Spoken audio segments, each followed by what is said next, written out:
Hi hello எல்லாருக்கும் வணக்கம். நீங்கள் பார்த்துக்கிட்டு இருக்கிறது டெக் வைப்ரேட். என்னோட பேர் அஸ்வின்.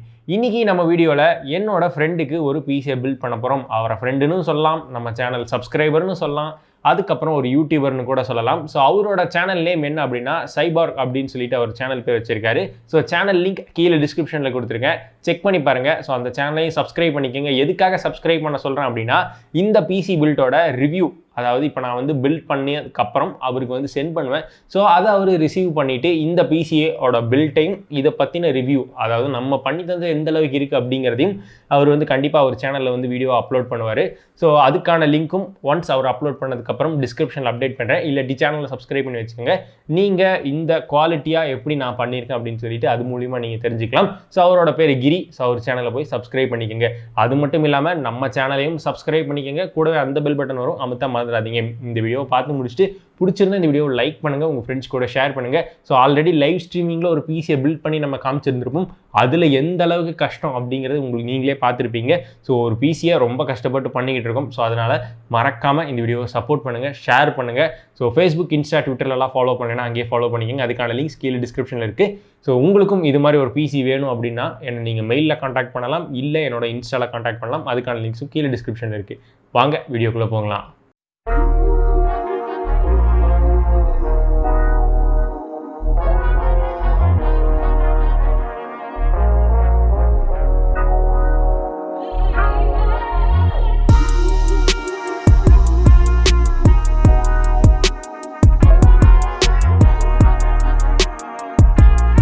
நம்ம பிசி பில்ட் கேபின்லேருந்து தான் ஸ்டார்ட் பண்ணுறோம். நம்ம செலக்ட் பண்ணியிருக்கிற கேபின் என்ன அப்படின்னா InWin 101. இந்த கேபின் சூஸ் பண்ணதுக்கான ரீசன் என்ன அப்படின்னா, யூஸ்வலாக எல்லாரும் யூஸ் பண்ணுற மாதிரி இருக்கிற கேபினாக இருக்கக்கூடாது. கேபின் ரொம்ப டிஃப்ரெண்ட்டாக இருக்கணும், அதே சமயத்தில் பில்ட் குவாலிட்டியும் ரொம்ப நல்லா இருக்கணும் அப்படிங்கிற ஒரு எண்ணத்தில் தான் இந்த InWin 101 செலக்ட் பண்ணோம். இதோட ப்ரைஸ் என்ன அப்படின்னு வந்து பார்த்தீங்கன்னா 6400 ஆஃப்லைனில். ஸோ நான் வாங்கின ப்ரைஸ் அப்படின்னு வந்து சொல்லலாம். இதோட மெயின் ரீசன் என்ன அப்படின்னு வந்து பார்த்தீங்கன்னா, இதோட வென்டிலேஷன்லாம் ரொம்பவே சூப்பராக இருந்துச்சு.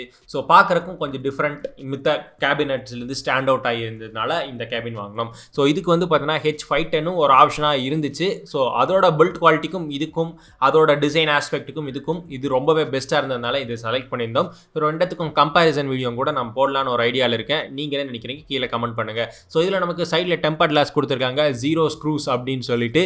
ஸோ இது ஒரு கிளிப் டைப்பில் தான் இருக்கும், ஈஸியாக ரிமூவ் பண்ணிக்கலாம் அப்படிங்கிற மாதிரி சொன்னாங்க. ஸோ இதில் SMPS பொறுத்த வரைக்கும் மேலே வந்து சப்போர்ட் கொடுத்துருக்காங்க. SMPS மேலே வைக்கிற மாதிரி இருக்கும், கீழே இருக்கிற மாதிரி இருக்காது. ஸோ ரேடியேட்டர் சப்போர்ட் 240, 360 எல்லாமே வந்து சப்போர்ட் ஆகும். ஸோ நமக்கு வேணுங்கிற ரேடியேட்டர் உள்ளே ஈஸியாகவும் மவுண்ட் பண்ணிக்கலாம். ஸோ ஹார்ட் டிஸ்க்கை பொறுத்த வரைக்கும் 2 ஸ்லாட் கொடுத்துருக்காங்க. ஸோ முன்னாடி வந்து பார்த்தோன்னா பவர் ஆன் சுவிட்சு, அந்த InWin அப்படின்னு ஒரு பிராண்டிங் கொடுத்துருக்காங்க. பின்னாடி நமக்கு பேக் டோரில் வென்டிலேஷனுக்கு அந்த ஹனிகோம் டிசைன் ரொம்பவே சூப்பராக இருக்குது அப்படின்னு சொல்லலாம். 240 ரேடியேட்டர் நம்ம யூஸ் பண்ணும்போது அது நமக்கு ரொம்பவே யூஸ்ஃபுல்லாக இருக்கும். ப்ராசஸர் என்ன யூஸ் பண்ணியிருக்கோம்னா AMD RYZEN 7 3700X யூஸ் பண்ணியிருக்கோம். இது வந்து 27,900 ரூபாய்க்கு நமக்கு வந்து வாங்கினோம். ஸோ இது 8 கோர் 16 த்ரெட் இருக்க ப்ராசஸர். ஸோ இந்த ப்ராசஸருக்கு நம்ம என்ன மதர் போர்டு வாங்கியிருக்கோம் அப்படின்னா ASROCK B450 ஸ்டீல் லெஜெண்ட் வந்து வாங்கியிருக்கோம். ஏன் X570 போல நிறைய பேர் கேட்பீங்க.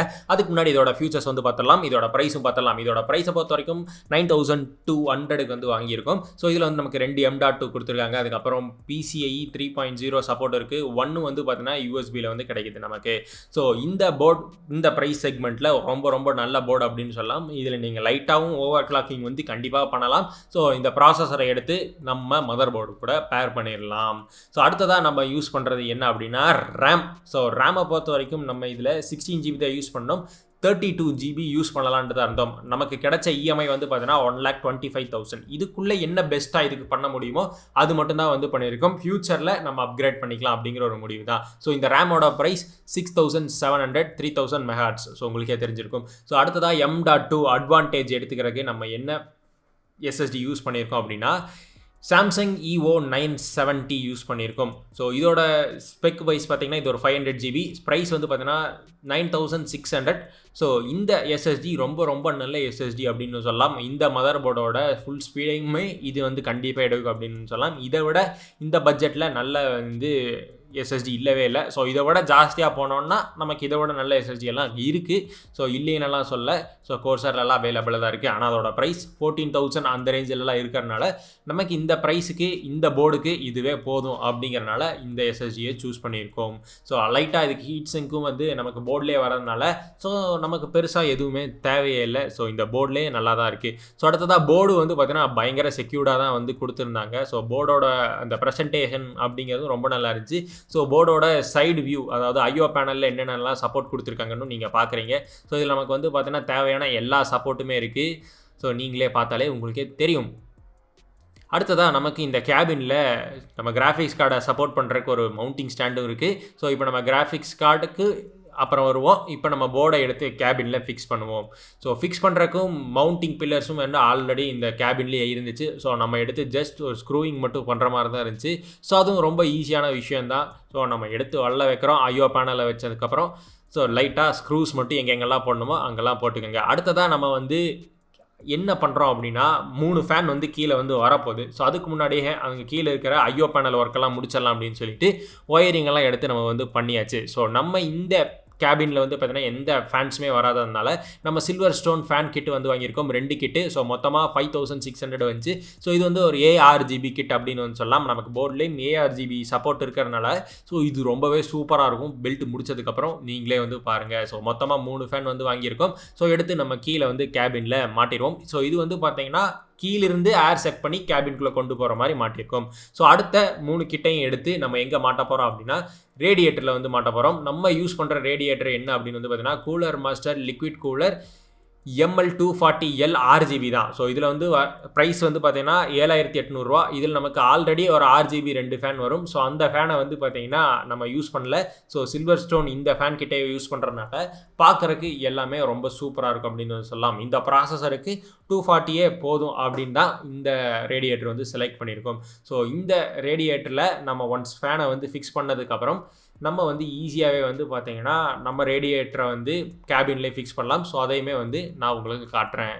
நிறைய பேர் கேட்பீங்க இஎம்ஐ அப்படிங்கிற ஒரு வார்த்தை நான் யூஸ் பண்ணுறேன்னே. இது வந்து பார்த்தீங்கன்னா பர்சனல் லோன் வாங்கி பில்ட் பண்ணுற பிசி. ஸோ அதனால தான் வந்து பார்த்தீங்கன்னா இது இஎம்ஐ. நம்ம பிசிக்கான இஎம்ஐ கன்சிடர் பண்ண முடியாது, அவங்களோட பர்சனல் லோனுக்காக கன்சிடர் பண்ணிக்கலாம். ஸோ இது வந்து பார்த்தீங்கன்னா ரேடியேட்டர் எப்படி மாட்டியிருக்கோம் அப்படின்னா பேக் சைடில் வந்து ஏர் ஃப்ளோ வந்து வெளியே போகிற மாதிரி மாட்டியிருக்கோம். ஸோ இதுதான் வந்து பார்த்தீங்கன்னா ஒரு ப்ரொசீஜர் அப்படின்னு வந்து சொல்லலாம். ஸோ அடுத்ததான் நம்ம யூஸ் பண்ணியிருக்க எஸ்எம்பிஎஸ் வந்து பார்த்தீங்கன்னா Corsair CX 650. இதோட ப்ரைஸ் 5,400. ஸோ ஏன் நம்ம விஎஸ் யூஸ் பண்ணாமல் CX யூஸ் பண்ணியிருக்கோம் அப்படின்னா ஸோ இதோட கேபிள் எல்லாமே வந்து பார்த்தீங்கன்னா பிளாக் கலரில் இருக்கும் கம்ப்ளீட்டாக. ஸோ இது பார்க்குறக்கு இந்த பிசி பில்ட்டை ரொம்பவே நல்லா இருக்கும் அப்படின்னு சொல்லலாம்.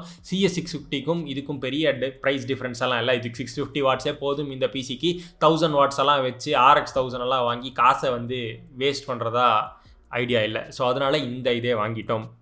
ஸோ இப்போ வந்து பார்த்தீங்கன்னா நமக்கு பேலன்ஸ் இருக்கிறது ஒயரிங், அதுக்கப்புறம் வந்து பார்த்தீங்கன்னா கிராஃபிக்ஸ் கார்டு மவுண்ட் பண்ணுறது, இது மாதிரியான விஷயங்கள் தான் இருக்குது. ஸோ நீங்கள் வந்து பார்த்தாலே தெரியும். இதில் கேபிள் மேனேஜ்மெண்ட் நம்ம உன்னி தான் வந்து பண்ணணும்.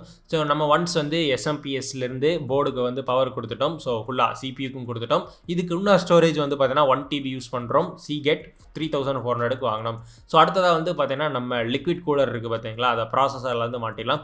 ஸோ தெர்மல் பேஸ்ட் வந்து ஜாஸ்தியாக போடுறேன்னு நினச்சிக்காதீங்க, லைட்டாக தான் வச்சு இழுத்துக்கிட்டு இருக்கேன். ஸோ நீங்கள் ரொம்ப நினைக்க வேண்டாம். பம்ப் எடுத்து நம்ம அழகாக நம்ம ஸ்லாட்டில் வச்சு ஸ்க்ரூவிங் பண்ணால் போதும், ரொம்பவே ஈஸி. ஸோ இப்போ வந்து எல்லாமே முடிஞ்சு.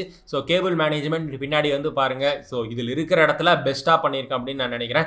அதுக்கப்புறம் வந்து பார்த்தீங்கன்னா நம்ம கிராஃபிக்ஸ் கார்டு மட்டும் இன்னும் பாக்கி இருக்குது அப்படின்னு சொல்லலாம். நம்ம யூஸ் பண்ணியிருக்கிறது Gigabyte RTX 2070 கேமிங் ஓஷி எடிஷன் 44,700க்கு பர்ச்சேஸ் பண்ணியிருக்கோம். ஸோ இது வந்து பார்த்தீங்கன்னா 8GB கெப்பாசிட்டியோட வருது. ஸோ இதை பற்றி ஆல்ரெடி டெடிக்கேட்டடாகவே ஒரு வீடியோ போட்டிருக்கேன். இதே கிராஃபிக்ஸ் கார்டு தான் நான் பர்சனலாக என்னோட பிசியில் யூஸ் பண்ணுறேன்.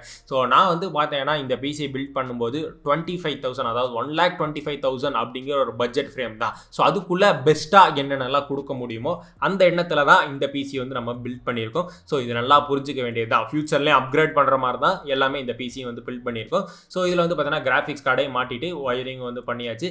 ஸோ அவ்வளோதான், பிசியை ஆன் பண்ணி பார்ப்போம் வாங்க.